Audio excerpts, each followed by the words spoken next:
The war in Ukraine is back to the phase of attrition once again. It has been almost a year since either of the sides managed a genuine breakthrough, when the Ukrainian army liberated the right bank of the Dnipro in the Kherson Oblast. For Russia, such breakthroughs came even earlier in the summer of 2022, when they completed the capture of the Severodonetsk salient.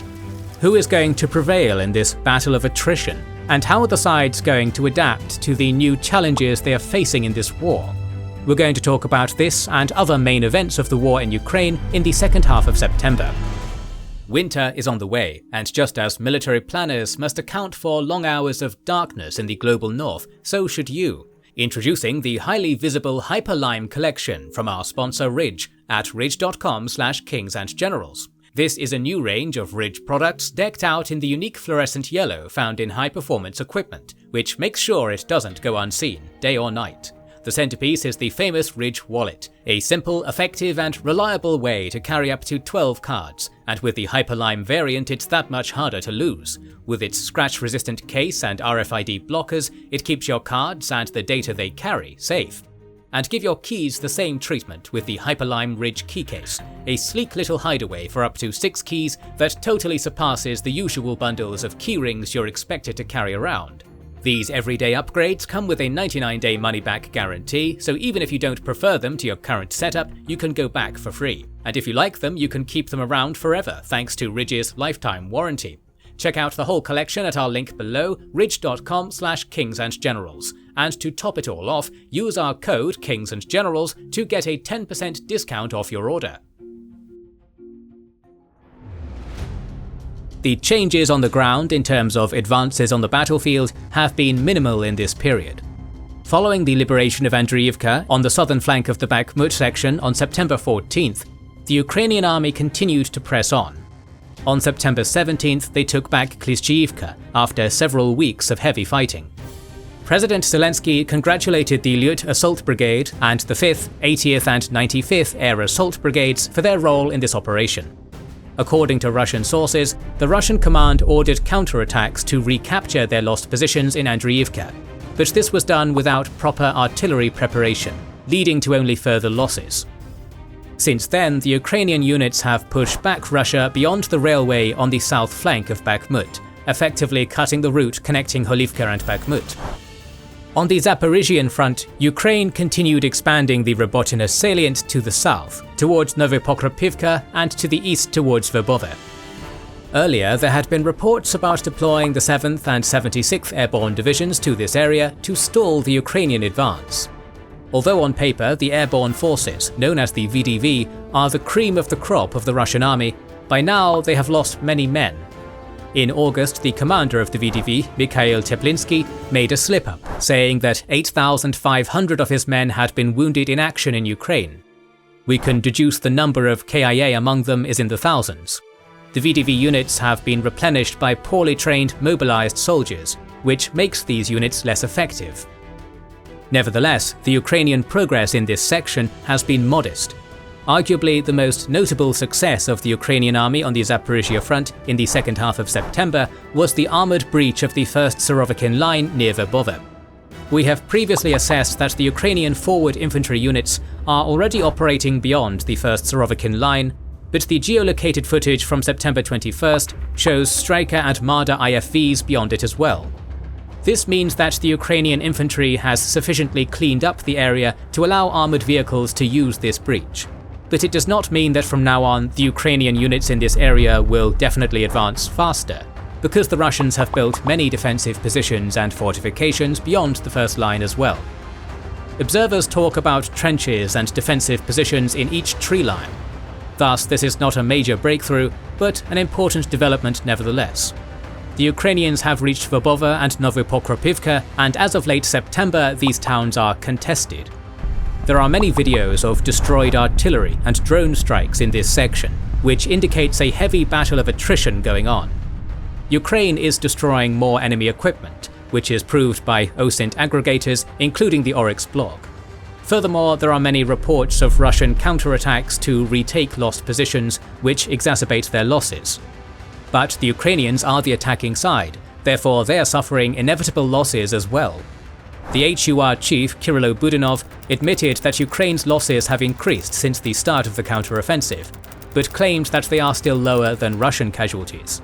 At this point, it looks like the level of attrition and the ability of the sides to maintain combat capability despite it will be the decisive factor in the Battle of Zaporizhia. There is not much to report from the North Luhansk and Kherson fronts. The Russians have been less active in the offensive operations on the west of the river Oskil, while the Ukrainians continued to raid the Dnipro River Delta islands and the left bank of the Dnipro, while also engaging in regular artillery battles. In his interview, Budanov stated that the AFU could capture the land bridge between Russia and Crimea before winter. It is tough to believe this at the current rate of the Ukrainian advance on the Zaporizhia front, but Budanov argues that Russia lacks strategic manpower reserves at this point, also pointing out that there is still another month until the start of the mud season. He predicted that the Russian economy has the resources to continue the war until 2025, as they will run out of weapons in 2026, perhaps earlier. But he mentioned that the long war is dangerous for Ukraine as well, as it depends on foreign players, while Russia relies on itself in this matter. Ukraine recognizes that free foreign military aid will probably not continue indefinitely and may decrease in the future.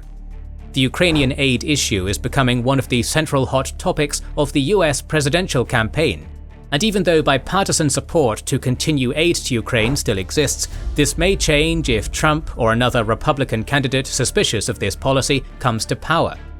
The signals are already there, as the US Congress has narrowly avoided a government shutdown only after removing the aid to Ukraine component of the budget. Hence, Ukraine has started working with its partners to increase local production of modern weapons. On September 22nd, Zelensky announced that Kyiv and Washington had agreed to start joint air defense production in Ukraine. On September 28th, NATO Secretary-General Stoltenberg and defense ministers of Britain and France visited Kyiv, where discussions about joint weapons manufacturing enterprises were had. Zelensky later stated that Ukraine had created the Alliance of Defense Industries, which has already started working on the production of naval drones, artillery, and shells of NATO standards. Later, it was reported that Czech CZ Bren 2 automatic weapons would start being produced in Ukraine. The joint production of modern weapons in Ukraine is a sound alternative to direct military aid by Western countries, as their stockpiles are gradually getting depleted due to low production levels in the post-Cold War era, as the level of support to Ukraine may gradually wane in Western capitals, particularly if the stalemate on the battlefield persists.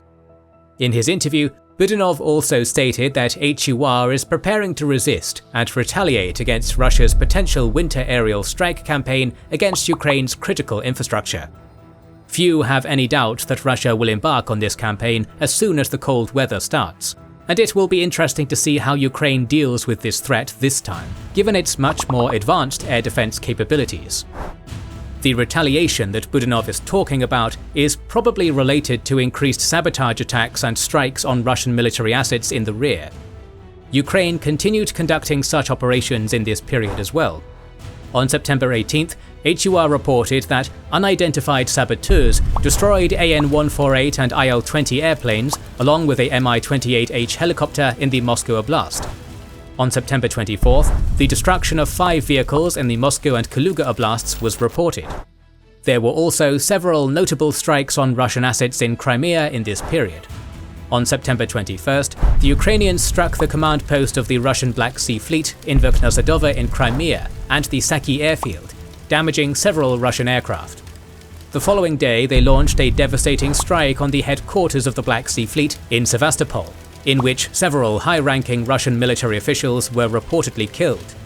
Initially, it was reported that the commander of the Black Sea Fleet, Admiral Viktor Sokolov, was killed in this attack as well, but it was later revealed that he was alive. In one of his interviews, Budanov also talked about Western support. He claimed that a small number of ATACMS missiles would not change the situation on the battlefield. Ukraine would need much more, hundreds, to make it more impactful. Budanov added that armoured vehicles do not play a key role in this war, as artillery shelling and infantry attacks are more consequential. In that sense, the delivery of Abrams will not have a major impact on the battlefield either.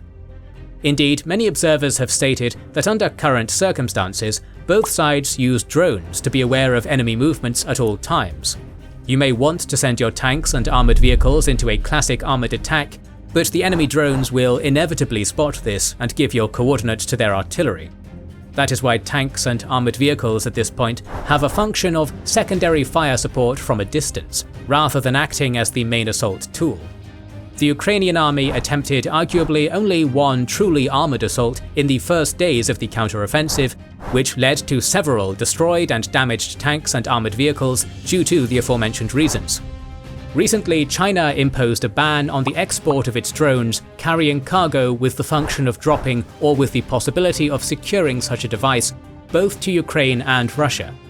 It will be curious to see how it impacts the situation on the ground, particularly in terms of reconnaissance. Russia is especially dependent on China in terms of the import of cheap China-made drones, since China is the only country where Russia can buy recon drones. In this period, there were fewer pledges of military aid to Ukraine. On September 17th, Canada pledged $33 million Canadian to enhance Ukraine's air defense capabilities. A few days later, during Zelensky's visit to Ottawa, the Canadian Prime Minister Trudeau announced a military aid package worth over $650 million Canadian, including 50 armoured vehicles and training on F-16 fighter jets. On September 18th, it was reported that South Korea would send 2 K-600 Rhino mine clearance vehicles. On the same day, Germany pledged a new military aid package worth €400 million, consisting of ammunition for mortars and artillery, armoured vehicles, 200 MRAPs and generators. On September 19th, the Danish Defence Minister announced that Denmark will send 30 Leopard 1 and 15 T-72 tanks to Kyiv, while Norway pledged up to 50 NM-199 tracked vehicles, which will be quite useful when the mud season starts. On September 20th, Spain announced a new military aid package consisting of infantry fighting vehicles, air defense launch systems, trucks and ambulance vehicles, along with humanitarian aid. On September 21st, it was reported that Sweden delivered 10 Stridsvagn 122 tanks based on the Leopard 2A5 tanks, while Germany sent 17 SATCOM terminals, 4 HX-81 truck tractor trains, 12 Zetros trucks, and other vehicles and facilities. The United States pledged another military aid package to Ukraine, worth $325 million on the same day. It includes AIM-9M air defense missiles, Avenger air defense systems, additional ammo for HIMARS, 155mm and 105mm artillery shells, cluster munitions, TOW missiles, Javelin and AT-4 anti-tank systems, anti-drone machine guns, and other equipment. According to Zelensky, some of the Abrams tanks have already been delivered, but there's still nothing concrete about ATACMS. Again, there have been several reports about the inevitable transfer of these long-range missiles to Ukraine, like the NBC News report citing 4 unnamed American officials about a small number of long-range missiles to be delivered. The inexplicable delay of the US government regarding the delivery of ATACMS continues. On September 27th, the Bulgarian parliament voted in favour of sending some inoperable S-300 air defense missiles to Ukraine, which the Ukrainian army can use as spare parts. Ukraine also experienced several days of dramatic and very public disagreement with its Eastern European allies. In May 2023, Poland, Bulgaria, Hungary, Romania and Slovakia imposed a ban on the import of Ukrainian grain to protect their own grain producers. On September 15th, the European Commission lifted this ban, but Poland, Hungary and Slovakia stated that they would continue with the ban. On September 17th, Kyiv filed lawsuits against these 3 countries in the World Trade Organization regarding this ban. On September 20th, Polish President Duda compared Ukraine to a drowning person clinging to anything available. The Polish Prime Minister Morawiecki claimed that Warsaw will stop sending arms to Ukraine because it has to arm itself first. There will soon be elections in Poland, and statements like this may have been given to cozy up to Polish voters opposing closer relations with Kyiv. But the very public fallout between these 2 countries is an unfortunate development, particularly for Ukraine. Both sides could have avoided this conflict by working on a solution diplomatically, as they later did. Slovakia later agreed to allow the import of 4 grain products from Ukraine, in exchange for rescinding the complaint lodged to the WTO. while on September 24th, Duda said that Poland would be ready to transport as much Ukrainian grain as possible to poorer countries. Poland has essentially offered to Ukraine to act as a grain transit corridor. The intensity of the public fallout regarding the Ukrainian grain has definitely fallen, as the sides have stopped publicly accusing each other, but a solution has not been fully reached yet. Russia's situation is not getting better either. On September 15th, the chairman of the Defense Committee of the Russian Duma, Andrei Kartopolov, stated that the mobilized will demobilize only after the end of the war on Ukraine. He added that they are eligible for leave every 6 months if they stay alive for that long, but they will not be rotated. If anything, the Kremlin wants to send more men to Ukraine rather than demobilize them. Putin and Medvedev report more than 300,000 people signing contracts to fight in Ukraine, but some of the people they talk about were already in Ukraine in the ranks of so-called volunteer battalions. Sources also report that several hundred former Wagner fighters have joined the Redut and Volunteer Corps groups fighting in the Bakhmut section. This will not change much since Wagner fighters will not get preferential treatment anymore. They will not get all the inmates, who are now fighting under Storm Z units of the Russian MOD, nor will they be getting more shells than others. Thus, the redeployment of former Wagner fighters in Ukraine under different units of the Russian MOD will not change much on the ground. Everything points to the Russian plans to fight until the Ukrainian government agrees to a frozen conflict or unfavorable concessions. On September 25th, the Russian defense minister stated that Russia would continue its special military operation until at least 2025. The Moscow Times claims that a third of the Russian budget in 2024 will be spent on the army and military procurement, costing over $200 billion, the highest military budget that the modern Russian state has had. Ukrainian sources report that Russia has started building another railway connecting Mariupol to Russia. The purpose here is to decrease the dependence on the Kerch Bridge and have another supply option for the Russian army fighting in South Ukraine. Also in this period, Russia continued drone strikes and attacks on the Ukrainian port infrastructure, along with military and civilian infrastructure. According to US Defense Secretary Austin, as of September 19th, Russia has destroyed at least 280,000 tons of grain. Russia does not succeed in stopping all Ukrainian vessels carrying grain to international markets, but the damage they've been inflicting prevents a large-scale grain shipment from Ukraine to the international market. Both sides are preparing for a long war. Ukraine is preparing for decreased direct military aid from its allies by shaping conditions for dramatically enhanced local military production, while Russia is conducting measures to send more people to Ukraine without carrying out another mobilization. Zelensky has complained of shady deals that are being discussed behind Ukraine's back during his speech at the UN General Assembly, while Russia is continuing to insist on recognition of Russia's sovereignty over annexed Ukrainian territories as a precondition for any diplomatic solution. By the looks of it, we are still very far from the war's end in Ukraine. As usual, let's look at the visually confirmed losses of equipment suffered by both sides, brought to you by the Oryx blog. As of October 1st, Russia has lost at least 2,329 tanks, 4,760 vehicles, 251 command posts and communication stations, 955 artillery systems and vehicles, 278 multiple rocket launchers, 92 aircraft, 106 helicopters, and 307 drones. Ukraine has lost at least 656 tanks, 2,062 vehicles, 17 command posts and communication stations, 405 artillery systems and vehicles, 50 multiple rocket launchers, 73 aircraft, 37 helicopters, and 199 drones. More videos on this topic are on the way, so make sure you are subscribed and press the bell button. Please consider liking, subscribing, commenting and sharing, it helps immensely. Recently, we have started releasing weekly Patreon and YouTube member exclusive content.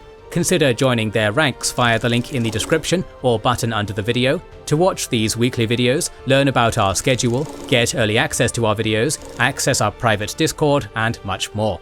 This is the Kings and Generals channel, and we will catch you on the next one.